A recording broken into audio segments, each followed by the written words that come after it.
Então, vamos lá, minhas irmãs, meus irmãos, continuando a nossa leitura do Evangelho, que é um capítulo maravilhoso, né?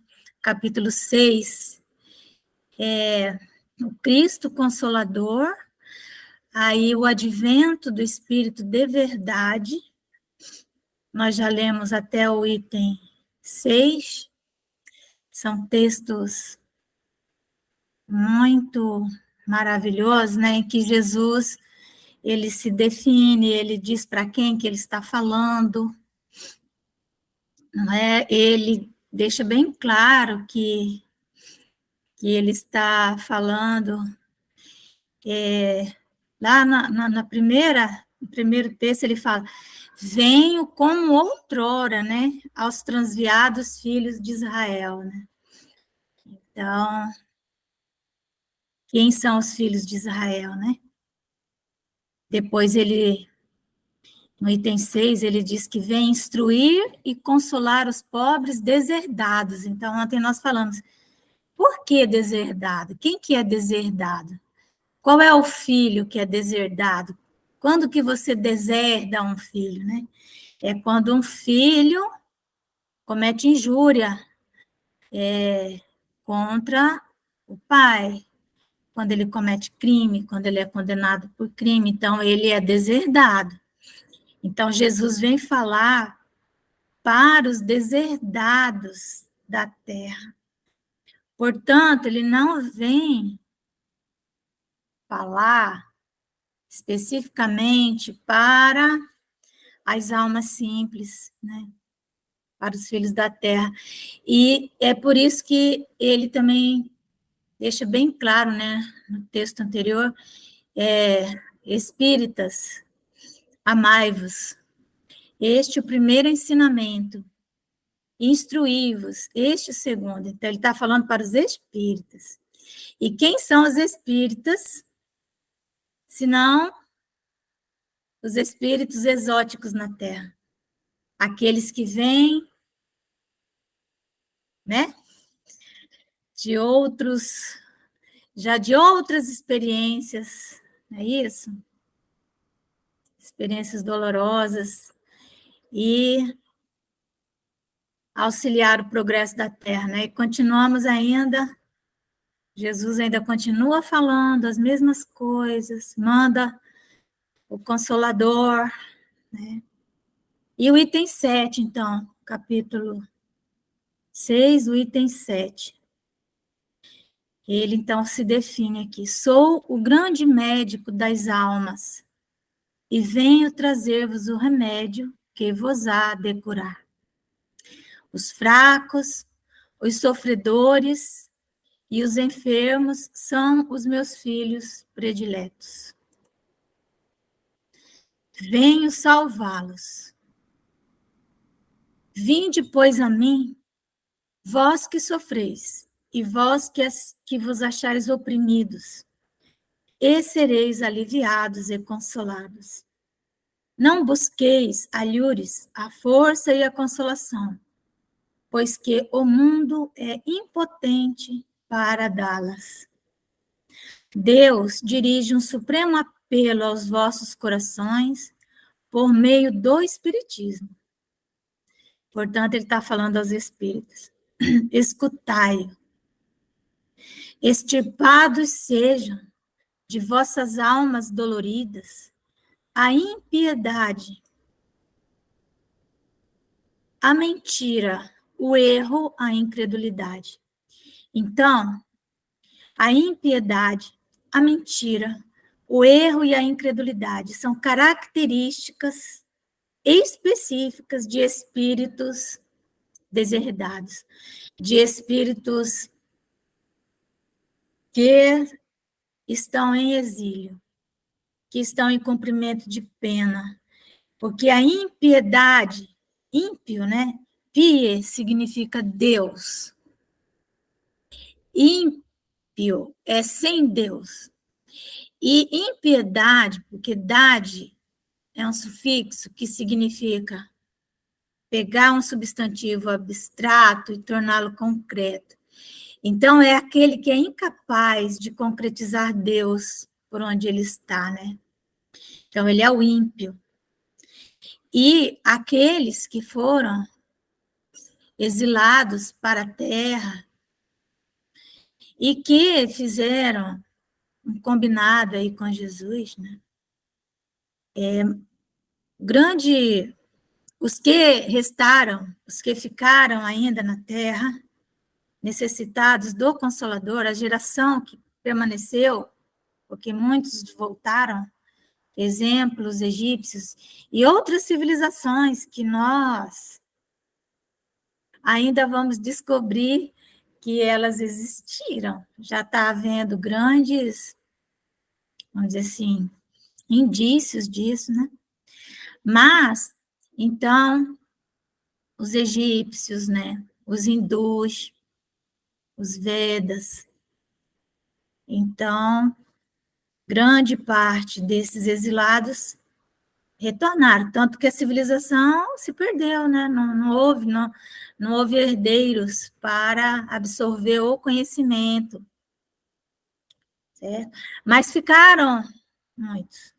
E os que ficaram, os que ficaram na terra, né, os exóticos, eles são os mais difíceis, porque a grande marca deles era justamente isso, né? O materialismo, né? O orgulho e o egoísmo. Então, a incredulidade, né? Ou seja, a ausência de fé. E isso se perpetuando, né? Aqueles que teoricamente desenvolveram a fé na Terra, eles mantiveram o orgulho. Então, era uma fé, mas uma fé mais em si mesmos e na sua raça do que em Deus. Então, isso. Então, Jesus fala, né? Extirpados sejam de vossas almas doloridas, né? A impiedade, a mentira, o erro. São monstros que sugam o vosso mais puro sangue e que vos abrem chagas, quase sempre mortais. Que no futuro, humildes, ó, lembra que eu falei que é o orgulho, a marca dos exilados que estão na terra? Que no futuro, humildes e submissos ao Criador, pratiqueis a sua lei divina. Amai e orai.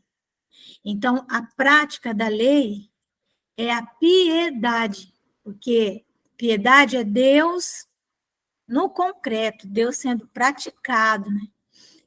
Pratiqueis a sua lei divina. Amai e orai. Sede dóceis. O orgulho não permite a doçura. Aos espíritos do Senhor. Invocai-o do fundo de vossos corações. Ele então vos enviará o seu Filho bem-amado para vos instruir e dizer estas boas palavras. Eis-me aqui, venho até vós, porque me chamastes. O Espírito de Verdade, Bordeaux, 1861.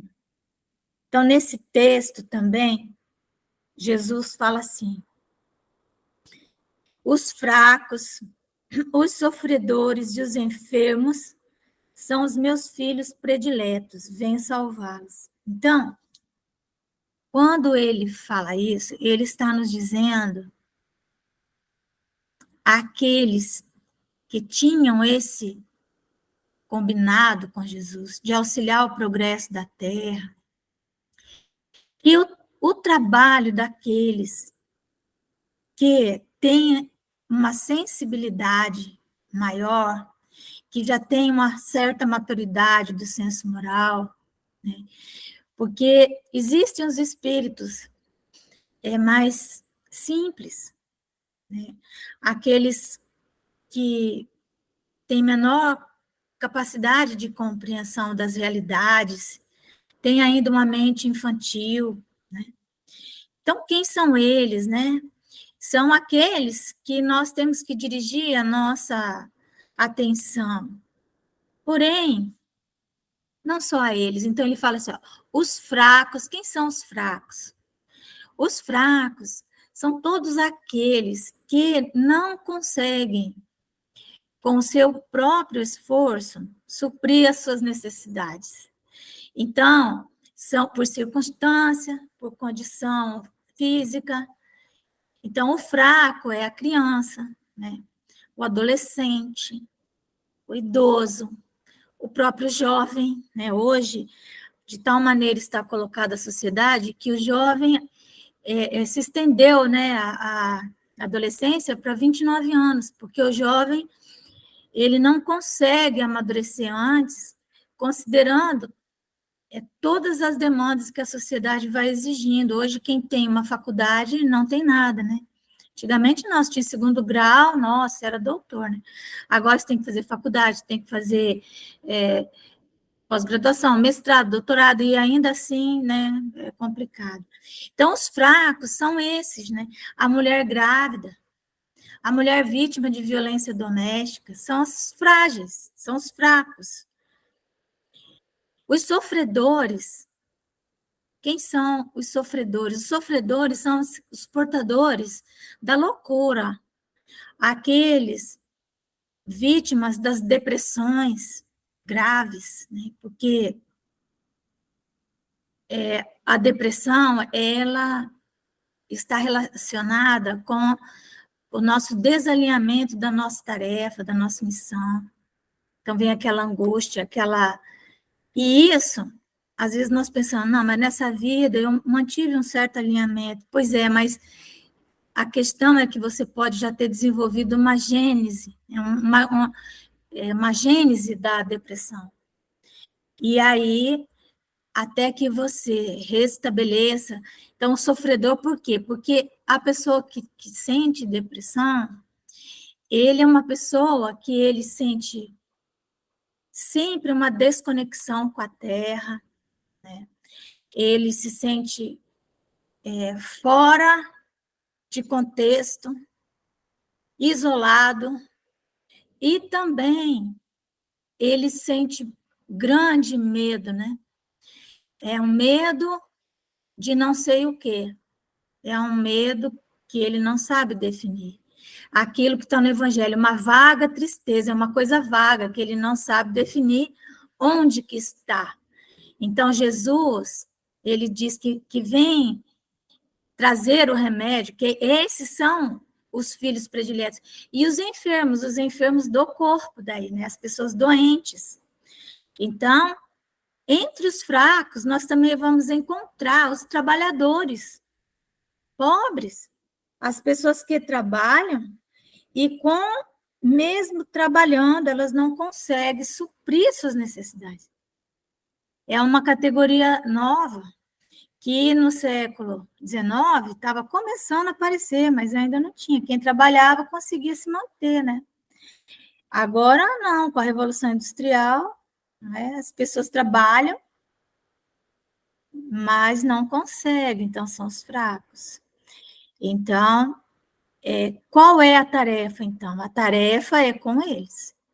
Os fracos, os sofredores, os enfermos, que são os filhos prediletos de Jesus. É com eles que aqueles que estão em melhor condição, né, poderão, de alguma maneira,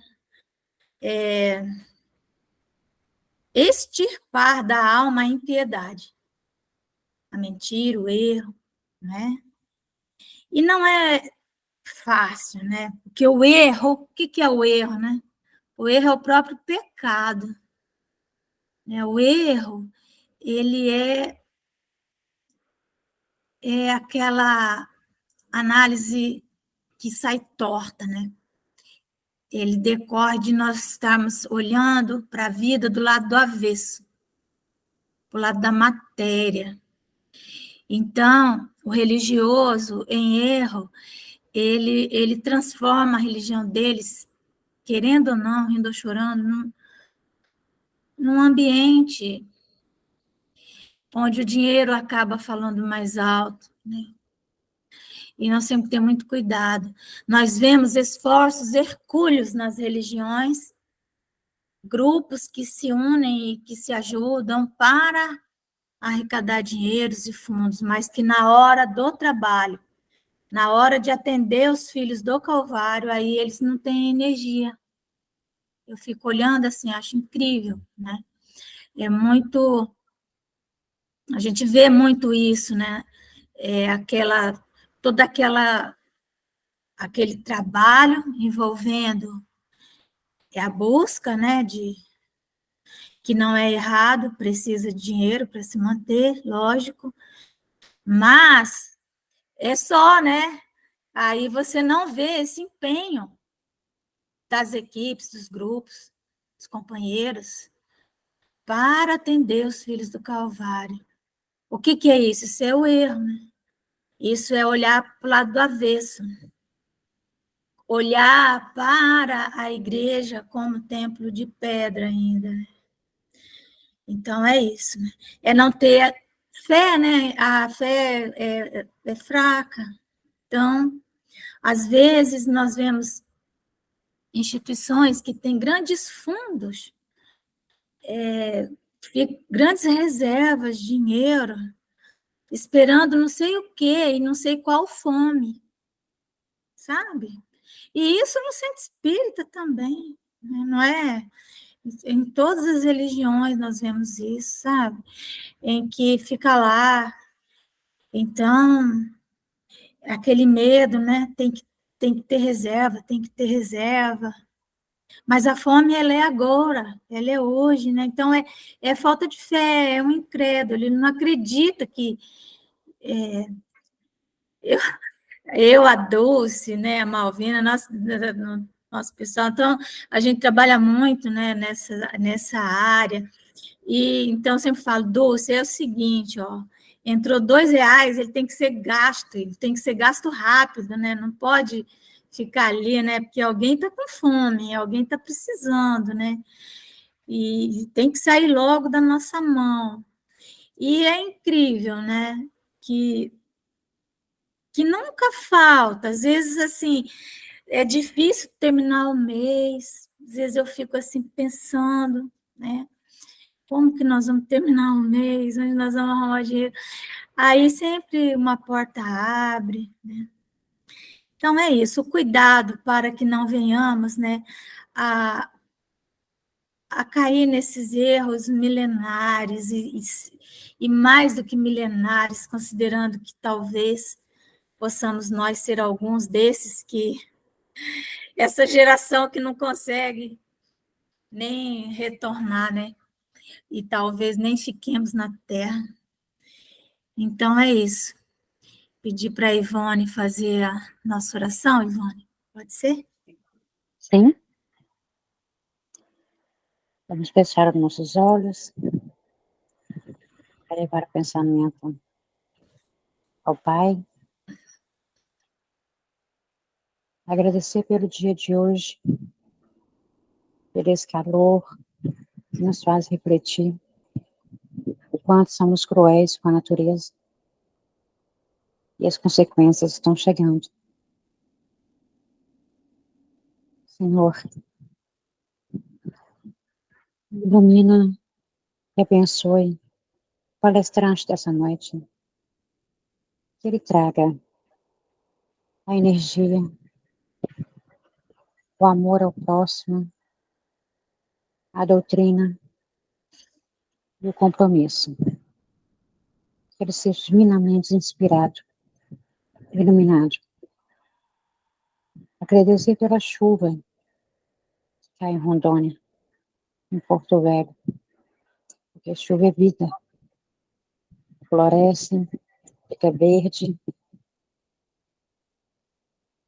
brota e anima, restaura vidas. Senhor Jesus, obrigado pelo cuidado com o nosso Brasil, pelos esforços que estão sendo feitos em busca de um melhoramento, de um aprimoramento. amparai os sofridos da guerra, os deserdados e aqueles por onde andam sem destino.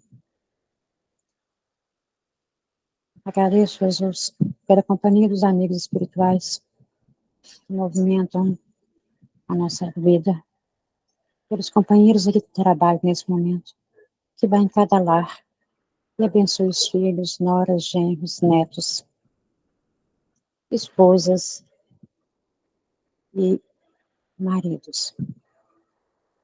Esteja sempre conosco, Jesus, hoje, agora e sempre. Que assim seja, graças a Deus. Que assim seja. Palavra aí com Daniel.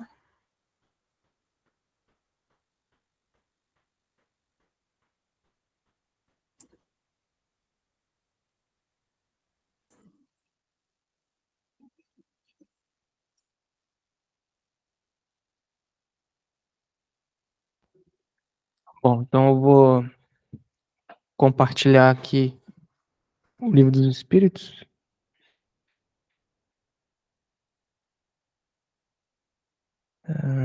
Deixa eu ver se eu... Só um minuto. Tem que deixar ela aberta aqui para poder...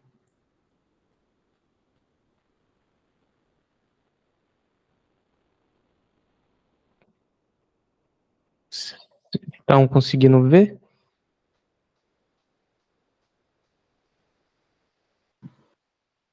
Estão conseguindo ver o Livro dos Espíritos? Não está muito centralizada a página, não. Sim, eu vou centralizar agora. Agora acho que foi, né? Assim, tá ótimo. Tá bom.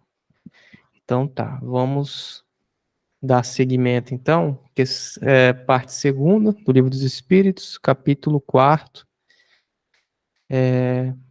Sorte das Crianças Depois da Morte. Questão 197. Ô, Daniel, tem como aumentar essa letra aí? Porque eu sou auto-míope. Uhum. Vamos ver aqui. Isso. Não, tá ótimo. Agora ficou bom. Ficou bom. Bom, muito obrigada. Dependendo, acho que eu consigo um pouco mais. Mas eu vou ter que pesquisar aqui, né? Mas vamos lá, questão 197. Poderá ser tão adiantado quanto o de um adulto o espírito de uma criança que morreu em tenra idade? Resposta. Algumas vezes o é muito mais, porquanto pode dar-se que muito mais já tenha vivido e adquirido maior soma de experiência, sobretudo se progrediu. Então, para a gente isso não é novidade, né? Para quem já está na doutrina espírita, isso é algo compreensível, mas para as pessoas que nunca tiveram contato, de outras religiões, elas podem não entender muito bem isso, né? Item A. Pode então o espírito de uma criança ser mais adiantado que o de seu pai? Isso é muito frequente. Não o vedes vós mesmos tão amiudadas vezes na terra?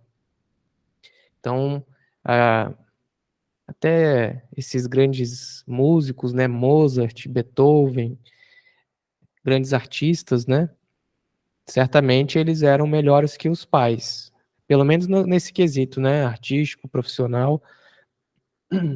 Se não fosse assim, os pais é que seriam os famosos, né? Então, pela lógica, é totalmente possível que o espírito da criança seja mais adiantado que o do pai, que o dos pais, né? O pai e a mãe.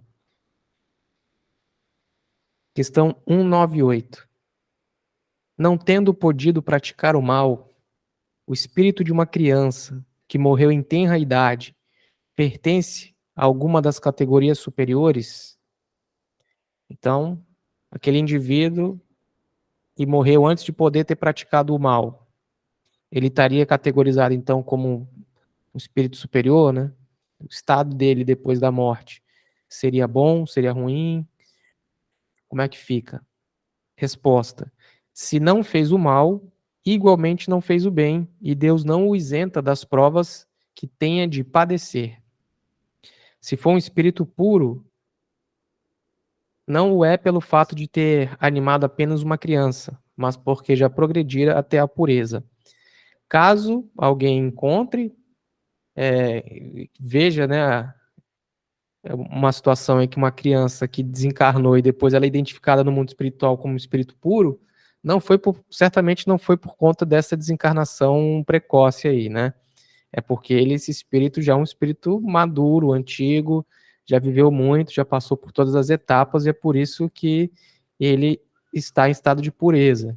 E se ele teve uma encarnação breve, é por questões provavelmente de terceiros, né? Não tem nada a ver com ele. Provavelmente é para prova para os pais, para os indivíduos que estão ali como cuidadores dele, alguma coisa nesse sentido, né? Questão 199. Por que tão frequentemente a vida se interrompe na infância? Esse frequentemente aí, às vezes a pessoa, hoje, lendo o Livro dos Espíritos hoje, a pessoa pode ficar sem saber muito como interpretar isso, mas na verdade é porque na época em que foi escrito, estamos falando aí no meio do século XIX, né, 1857, então as questões, a taxa de mortalidade era muito elevada, né, por conta das condições sanitárias.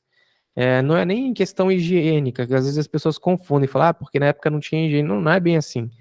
É porque se acontecesse de uma criança ter uma infecção, passar por alguma doença, você não tinha ainda o medicamento. Então, isso acontecia mesmo com crianças, né, ela desencarnar em tenra idade, né, antes dos 5 anos, antes dos 10 anos, às vezes durante o parto.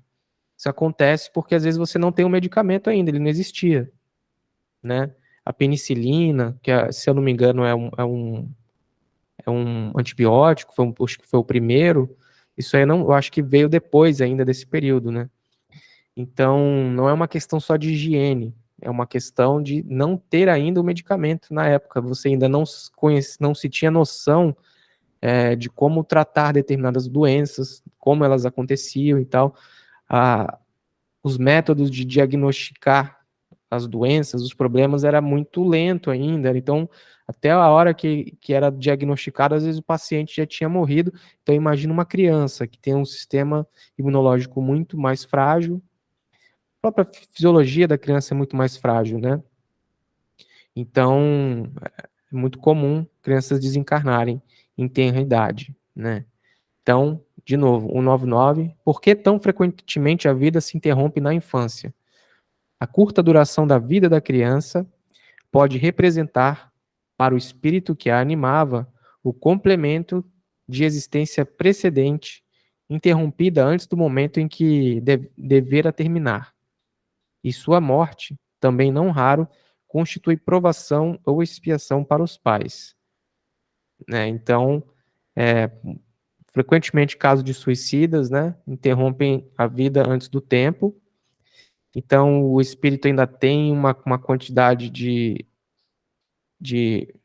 fluido vital, que isso perturba muito o espírito, enfim, isso já foi dito em outros estudos, né, mas isso não pode acontecer, a interrupção da vida de forma provocada pelo indivíduo, isso não pode acontecer, porque todo o projeto da reencarnação foi feito pensando que aquele indivíduo vai completar o período que ele tem que completar.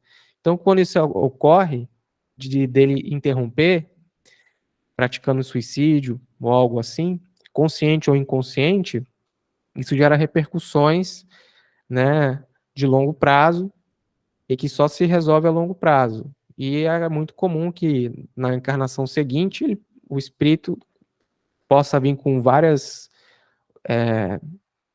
perturbações, várias deformidades em relação ao próprio perispírito, a mentalidade, a saúde é comprometida, e muitas vezes também ocorre que ele simplesmente não consegue viver uma longa vida, porque ele fica encarnado só o tempo suficiente para completar o tempo que ele deveria ter permanecido, né? Então, supondo que uma pessoa tinha 40 anos, ela ia viver até os 50, ia desencarnar de forma natural, e poderia ter acidente ou algo assim, mas é natural porque estaria no planejamento reencarnatório dela, né? Mas aí ela, 10 anos antes, comete suicídio, por exemplo. Então, pode ser que ocorra dela reencarnar e fique só 10 anos para cumprir esse período aí, né? E aí, é um dos motivos de você ter aí o desencarne de indivíduos com idade tão curta, né? Também, como é bem falado na resposta, pode constituir provação ou expiação para os pais, né? Os pais precisam passar por esse tipo de experiência por motivos que são os mais diversos, né? Então, às vezes, para despertar nos pais uma empatia maior pelos filhos, quando os pais não têm, né? Então, geralmente, com esse tipo de coisa acontece, é algo que repercute na vida dos pais por muito tempo, né? Então, é algo muito chocante, algo muito doloroso, e é um impacto considerável, né? E isso força o indivíduo a fazer reflexões sobre o período que teve com aquele indivíduo que acabou desencarnando com idade tenra, né, com pouca idade e tal. Isso faz com que então os espíritos, os pais progridam, né? Item A da questão 199. Que sucede ao espírito de uma criança que morre pequenina? E o espírito nem simplesmente é direto, recomeça outra existência. E por que foi feita essa pergunta, né? Que sucede ao espírito de uma criança que morre pequenina? Porque nesse tempo o catolicismo era a religião mais forte e predominante na Europa, talvez ainda seja, acredito que seja o catolicismo, e essa é uma pergunta que se fazia, né? Porque o catolicismo diz que o indivíduo, a sorte do indivíduo depois da morte, vai depender do que ele fez, e se ele teve uma boa vida, ele vai gozar de viver ali na, nas melhores regiões do paraíso, né? Vai viver no paraíso, né? E o indivíduo que teve uma vida muito abaixo do esperado, muito medíocre, ou abaixo do medíocre, ou uma vida criminosa, ele vai passar pelas penas eternas aí, né? Então, castigo eterno. Mas o que aconteceria então com crianças, né? Então é algo complicado, porque por que então que ela estaria morrendo? Por que uma criança morre se ela não tem dívida, ela não fez mal a ninguém e tal? Então é um contrassenso, né? É algo que fazia as pessoas questionarem, né, a igreja e tal. E por incrível que pareça, não, a igreja nunca teve uma resposta muito clara sobre isso, tá? A igreja nunca, durante um certo período da, da humanidade cristã, a igreja dizia que as crianças que não eram batizadas, por exemplo, ficariam numa região específica, uma espécie de limbo, né? E que ninguém sabe muito bem como que é isso, mas nunca deram, de fato, uma resposta clara sobre o que acontece com as crianças, né? Como eles não admitem reencarnação, é uma conta que nunca vai fechar. Essa matemática não vai fechar, porque você precisaria da variável reencarnação aí nessa equação para que tudo ficasse resolvível, né?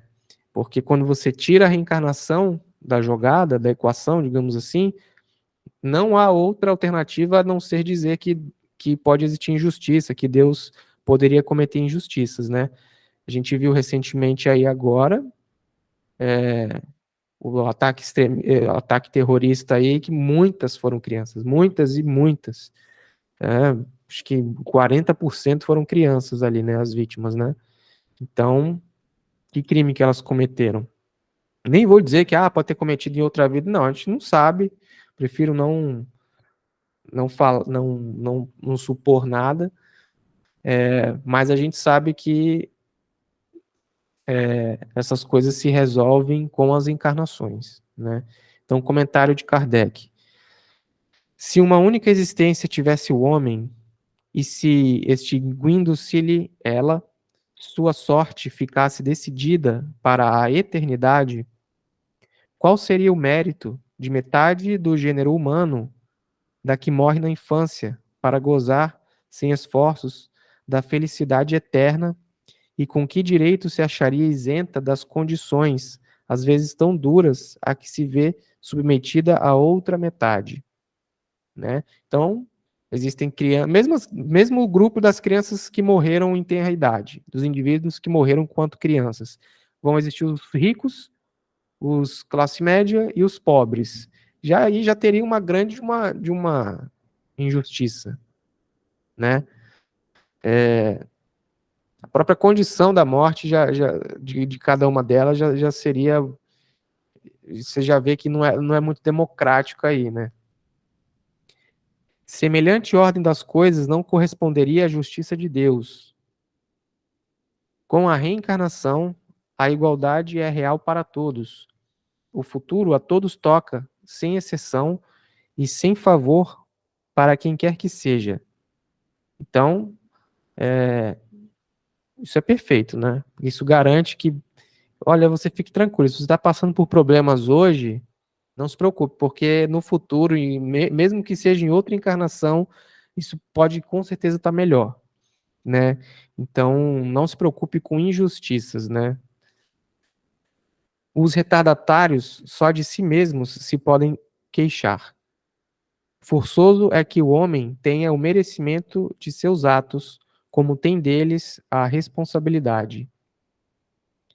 Aliás, não é racional considerar-se a infância como um estado normal de inocência. Não se vê em crianças dotadas dos piores instintos, numa idade em que ainda nenhuma influência pode ter tido a educação. Algumas não há que parecem trazer do berço a astúcia, a felonia, a perfídia, até pendor para o roubo e para o assassínio, não obstante os bons exemplos que de todos os lados se lhe dão. Então, felonia e perfídia é mais ou menos parecido o significado. Perfídia tem a ver com traição, são todas aqui fraquezas morais do espírito, né? Então, felonia está relacionado com a desobediência a hierarquias, né? E perfídia está mais relacionado à traição ou atos extremamente desonrosos, né? A lei civil as absolve de seus crimes, porque diz que elas obraram sem discernimento. Então, quando ocorrer de uma criança cometer um crime, a lei civil, inclusive temos uma jurista aí, Márcia Pini, quiser falar algo sobre isso, fica à vontade, mas a princípio a lei civil já nessa época já absolvia os crimes de crianças, né, ou de não sei até que idade aí, porque era considerado que eles não tinham discernimento, né? E Kardec continua, tem razão a lei, porque de fato elas obram mais por instinto do que intencionalmente. Donde, porém, provirão instintos tão diversos em crianças da mesma idade, educadas em condições idênticas e sujeitas às mesmas influências. Donde a precoce perversidade, se não da inferioridade do espírito, uma vez que a educação em nada contribuiu para isso. As que se revelam viciosas é porque seus espíritos muito pouco hão progredido. Sofrem, então, por efeito dessa falta de progresso, as consequências, não dos atos que praticam na infância, mas dos de suas existências anteriores. Assim é que a lei é uma só para todos e que todos são atingidos pela justiça de Deus. Então, é bem interessante, né? E essa questão o quanto esses comportamentos geram prejuízo para o espírito a longo prazo, né? Então, pode ser que sim, que a criança esteja desencarnando mais cedo por consequência de atos que ela cometeu, de crimes que ela cometeu em vidas passadas, né?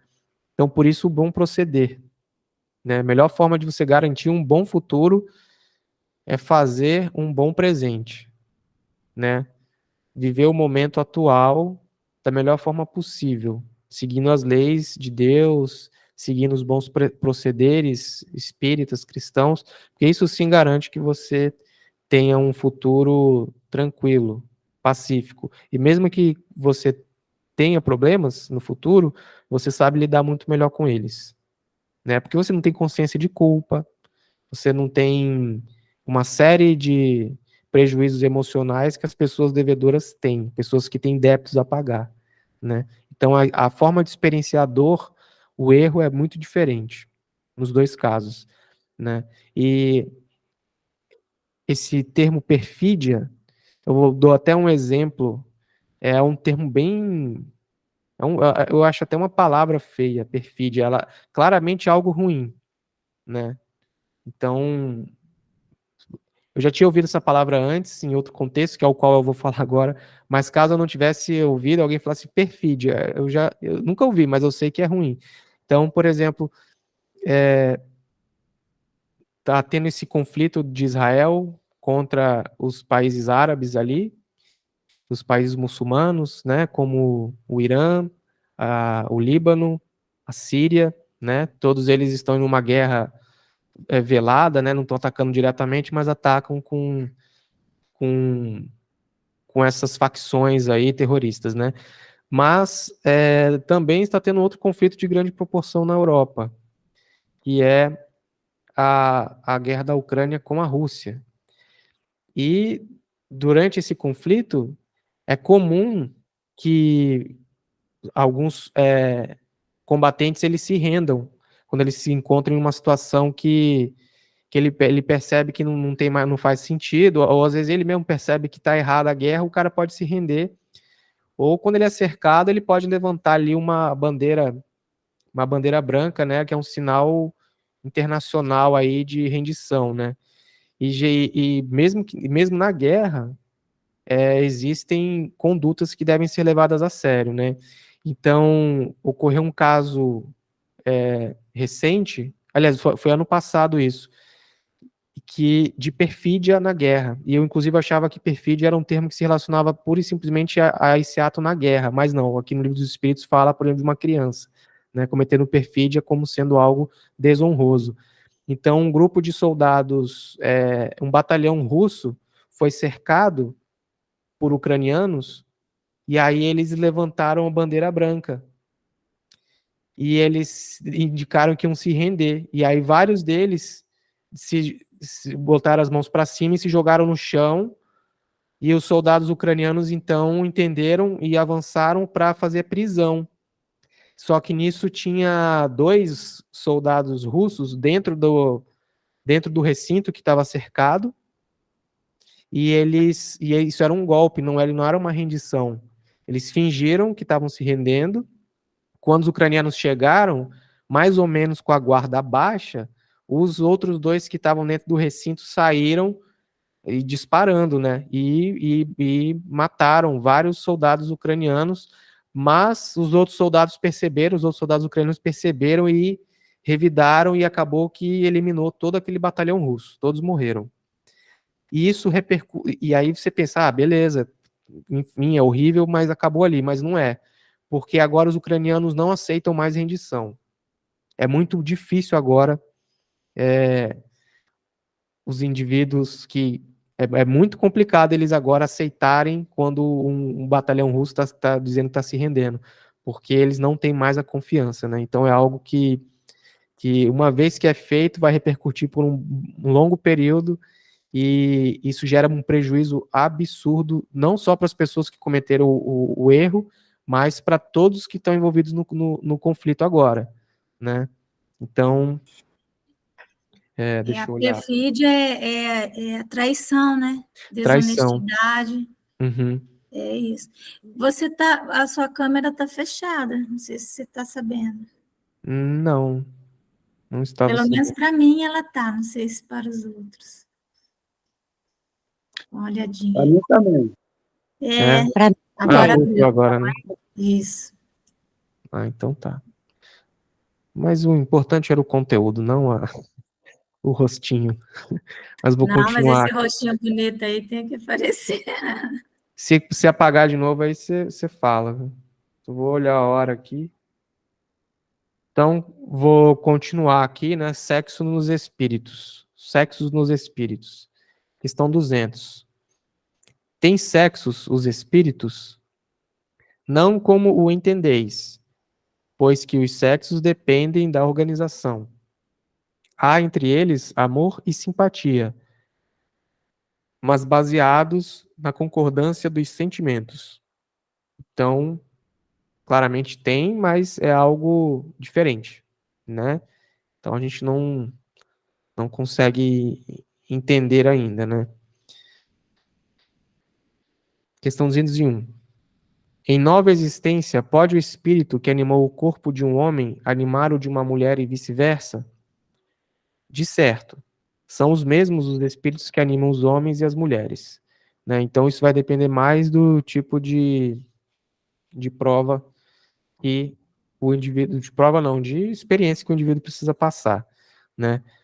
Mas é óbvio que a vivência de um espírito, como o homem, por várias vezes, faz com que ele adquira um perfil de comportamento e vice-versa. Pessoas que reencarnam muitas vezes como mulher vão ter um outro perfil de comportamento que é mais feminino. E é por isso que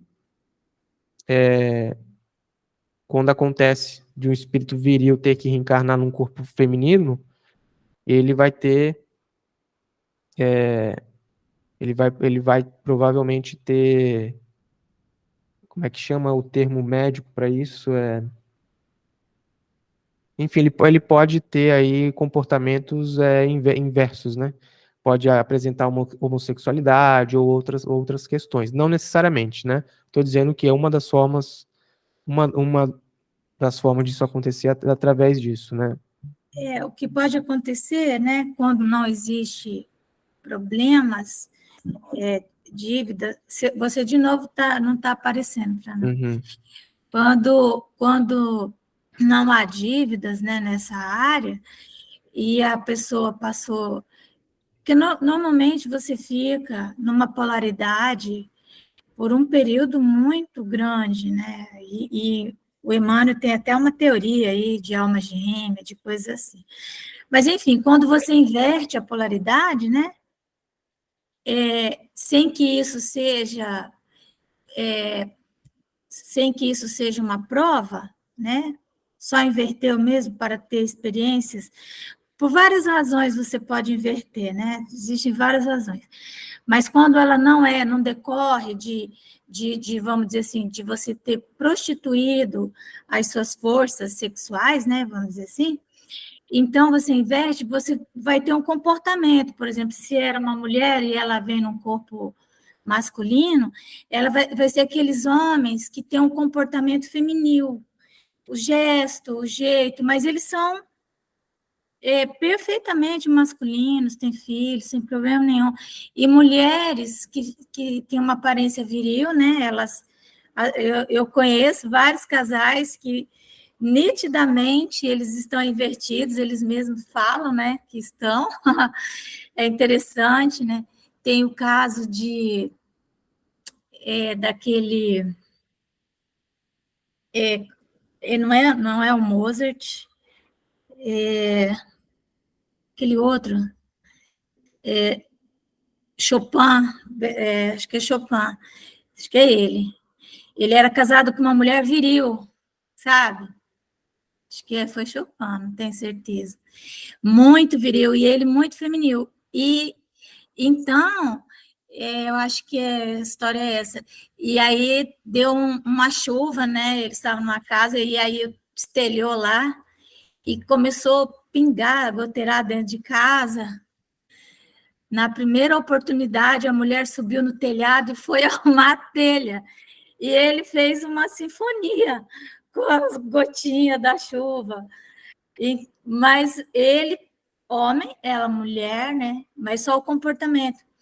Então, é interessante isso aí, né? Não tem nada a ver com o fato de você fazer suas escolhas sexuais, né? Interessante. Até porque tem, né, a pessoa que ela escolhe alguém do mesmo sexo e ela não, às vezes é um homem que ele é viril, a aparência dele é toda viril, e ele escolhe alguém do mesmo sexo. Então, né, é interessante isso. Uma coisa às vezes não tem muito a ver com a outra, né? Sim. Desculpa aí. Nada, tá certo. Questão 202. Quando errante, que prefere o espírito, encarnar no corpo de um homem ou de uma mulher? Resposta: isso pouco lhe importa. O que o guia na escolha são as provas por que haja de passar. E é perfeita a resposta porque a gente só tem lembrança, pelo menos a maioria das pessoas, do que está encarnado. É raro ter alguém que lembre de vida passada, que é raro. Então a gente toda a informação que nós temos de vivência é da nossa encarnação atual, né? E a gente tem as questões sociais, econômicas, as questões de gênero, e elas são muito importantes para a nossa sociedade material, né? Quando você está falando no contexto espiritual, acabou, isso não tem mais. Então não tem qualquer tipo de diferença no mundo espiritual relativo a gênero, porque é totalmente diferente a forma como as coisas ocorrem lá, né? Então, para o espírito é totalmente irrelevante isso, né? Não tem. Na Terra material, existe a divisão de tarefas por gênero quando isso é relevante, né? Então, claramente existem tarefas que a mulher desempenha muito melhor e claramente tem tarefas que o homem desempenha muito, muito melhor, principalmente quando envolve questão física, né? Mas desencarnado, acabou. Isso não tem a menor relevância, né? O que importa ali é a pureza do espírito, e diga-se de passagem, é onde o espírito passa a maior parte do tempo, né? Depois, comparativamente falando, né? A existência de um espírito que vai chegar à perfeição e vai viver eternamente, o número de anos que ele passou encarnado, nas diversas encarnações dele, por mais que seja aí 1 milhão de anos, ou mais, ou menos, não sei, não se compara com a eternidade. Continua sendo uma pulguinha, continua sendo uma grama num campo gigantesco, né? Então, assim, não tem como comparar, né? Então, de fato, para o espírito deve ser irrelevante, né? Da mesma forma que a condição social. Quando a gente pensa, não, mas se for reencarnar, eu quero reencarnar rico, eu quero reencarnar poderoso. Cara, não é. Quando você fala isso, você está encarnado. Quando você está desencarnado, você percebe que isso não tem impacto real para o seu progresso, e que isso pode, pelo contrário, atrapalhar o seu progresso, você começa, não, eu prefiro vir mais contido, prefiro vir numa família mais humilde, porque aí eu fico mais contido, e aí a chance de eu errar é menor e tal. E é lá, quando eu já tiver certeza que eu não vou errar, eu peço para vir com a prova da riqueza, né? E quem é novo no espiritismo acha que não, fala, não, se a pessoa tiver escolha, ela vai querer reencarnar como rico, poderoso. Não é bem assim. Não é bem assim. Porque quando você está do outro lado, que você já viu que de fato é o ouro, não é esse ouro que a gente tem aqui, é outra coisa, a sua percepção toda muda. Da mesma forma, questão do gênero, né? Quem é muito viril acha que não, eu quero ser homem, quero ser, né? E quem é muito feminina acha que não, eu prefiro ser mulher, porque tem várias questões e tal, mas para o espírito, mesmo que precisa passar por experiências para evoluir, isso não tem muita relevância, né? Então, comentário aqui de Kardec: os espíritos encarnam como homens ou como mulheres porque não têm sexo. visto que lhes cumpre progredir em tudo, cada sexo, como cada posição social, lhes proporciona provações e deveres especiais, e com isso, ensejo de ganharem experiência. Aquele que só como um homem encarnasse, só saberia o que sabem os homens. Porque a sociedade, querendo ou não, tem gente que ela impõe, isso não é errado, papéis para homens e mulheres. E não estou dizendo que papel superior ou inferior, não, papéis diferentes. Não tem a ver com superioridade. São papéis diferentes. Então, as experiências que homens têm são diferentes dos papéis que mulheres têm, né? O erro das pessoas que negam isso não é nem que negam isso, né? Que criticam isso, esse tipo de fala, é achar que isso tem a ver com superioridade ou inferioridade. Isso não tem a ver, né? Porque Deus não faria isso, né? Não faria um grupo de espíritos reencarnar no planeta, assim, mais de 50% né? 50% dos espíritos encarnados são homens, 50% são mulheres, né? Então, não poderia haver qualquer tipo de superioridade ou inferioridade de um em relação ao outro em qualquer aspecto, né? Então, o que existe são diferenças de posição de atividades, né? E, e são os papéis mesmo que cada um vai ter, né? Na sociedade, as pessoas precisam entender isso, né? Não polemizar isso, porque é assim que ocorre. E quando você tenta negar isso, você está negando a lógica divina, né? Porque a natureza, ela claramente ela te dá pistas de como as coisas devem funcionar, né? E a gente, como ser inteligente, a gente tem que traçar o caminho que gere a menor resistência para o nosso progresso.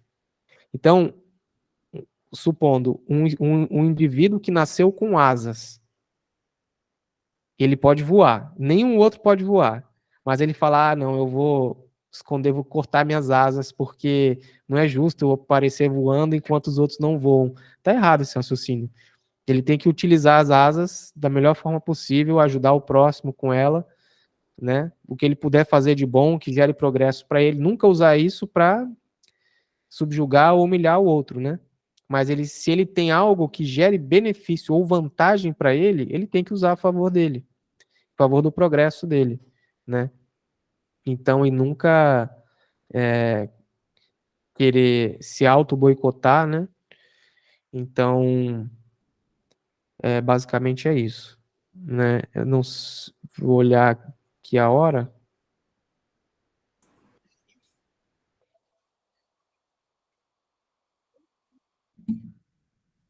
Bom, estamos no...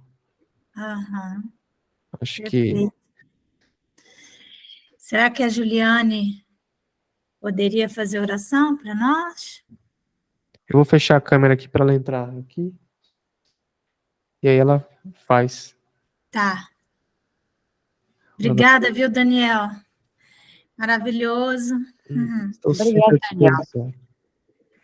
Valeu. Sábado vou te mandar uns textos aí, se você puder. Tá bom? Boa noite. Boa noite. Boa noite.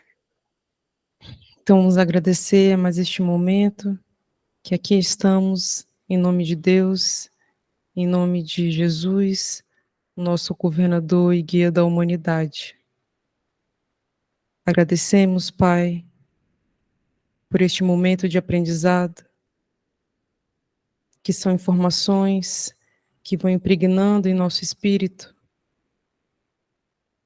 E quando passamos por provas ou experiências, esse aprendizado vai despertando para que a gente possa ter consciência, que possamos fazer de forma correta. Agradecemos também ao Espiritismo, essa religião, doutrina esclarecedora. Sem sombra de dúvida, esta é uma das melhores encarnações, principalmente porque temos acesso a ela. Então, que possamos fazer proveito desta doutrina da melhor maneira possível, para que nosso espírito cada vez mais possa despertar para o bom, para o bem e o belo. Muito obrigada, que assim seja, e graças a Deus. Que assim seja.